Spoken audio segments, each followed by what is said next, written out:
कथा श्री गंगग्वाल जी की। श्री गंगग्वाल जी गुजर गौड़ा ब्राह्मण थे। संत सेवा में आपका बड़ा भारी अनुराग था। उनकी सेवा और सत्संग में ही अधिक मन लगाते थे।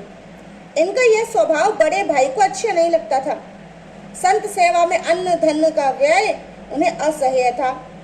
एक बार कई संत पधारे। बड़े भाई की आंख बचाकर आप घर से सीधा सामान चुरा कर ले गए और संतों को भोजन कराया। यह जानकर बड़े भाई ने बड़ा ही क्रोध किया। तुम्हें जान से मार डालूंगा। ऐसा कहकर वह मारने के लिए दौड़ा। यह बड़ी जोर से भागे और एक कुएं में कूद पड़े। संत सेवा से संतुष्ट प्रभु ने अधर में ही इन्हें रोक लिया। इनके शरीर में बिल्कुल चोट नहीं आई। भगवान ने इन्हें वहीं दर्शन दिया और कहा कि मैं तुम्हारी संत सेवा से भावना से संतुष्ट हूँ, जो चाहो सो वर मांग लो। आपने कहा, प्रभु आपकी ब्रज लीला और ब्रज धाम का हमें सदा साक्षात्कार रहे। भगवान ने एक वस्तु कहकर कहा कि तुम तो मेरे पुराने सखा हो, मेरी लीला के परिकर हो। इस प्रकार श्री गंगग्वाल जी कुएं में भगवत दर्शन और संभाषण का सुख ले रहे थे। इनके कुएं में कूद पड़ने पर बड़े भाई का क्रोध शांत हो गया। लोगों को बुलाकर इन्हें कुएं में ढूंढने लगा। 3 प्रहर तक सभी लोग परेशान रहे, पर आप किसी को नहीं मिले, क्योंकि आप तो भगवान के निकट थे।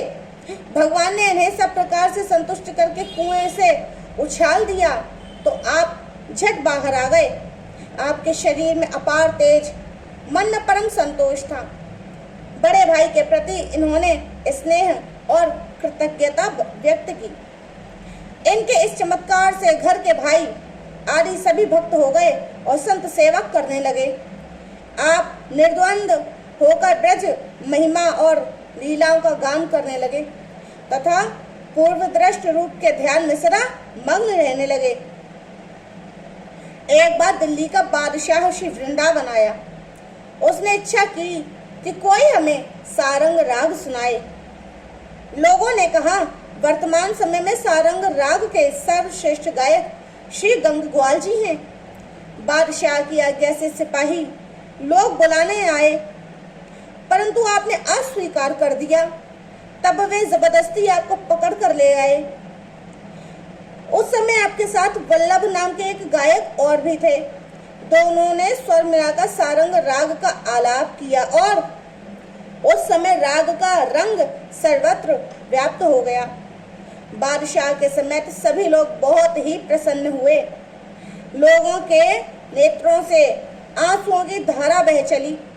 रीझा हुआ बादशाह हाथ जोड़कर खड़ा हो गया और उसने प्रार्थना की कि आप हमारे साथ दिल्ली चलिए, परंतु श्री गंगग्वाल जी ने स्वीकार नहीं किया और कहा कि ब्रज भूमि ही हमारा जीवन है, अतः मैं अन्यत्र नहीं जा सकता।